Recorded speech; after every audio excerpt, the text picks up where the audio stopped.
দেখছেন কলকাতা টিভি। ভাস্বতী রয়েছে আপনাদের সঙ্গে। শুরু করছি সংবাদ সারাদিন।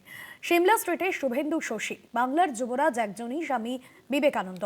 নাম না করে অভিষেককে খোঁচা শুভেন্দুর মন্তব্যে গুরুত্ব দিতে নারাজ শশী পাজা। শুভেন্দুর মন্তব্যকে গুরুত্ব দিতে নারাজ শশী পাজা। স্বামী বিবেকানন্দের জন্মদিবস নাম না করে অভিষেক বন্দ্যোপাধ্যায়কে খোঁচা শুভেন্দু অধিকারী। বাংলার যুবরাজ একজনই, স্বামী বিবেকানন্দ, এমনটাই বললেন শুভেন্দু অধিকারী। সিমলা স্ট্রিটে শুভেন্দু শশী চর্চা। বিবেকানন্দের জন্মদিবস ও রাজনৈতিক চর্চা। শুভেন্দু অধিকারী তিনি যে মন্তব্য করেছেন এবং যেখানে অভিষেক বন্দ্যোপাধ্যায়কে তিনি সরাসরি নিশানা করেছেন। শুভেন্দু অধিকারী কি বলেছেন শোনাবো।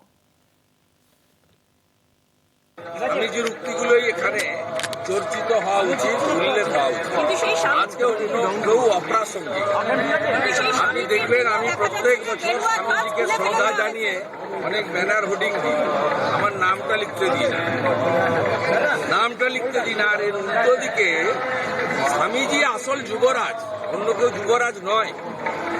আমি শুনেছি এখানকার প্রধান মহারাজ কাউন্সিলরদের ডেকে বলেছিলেন যে এখানে অন্য কারো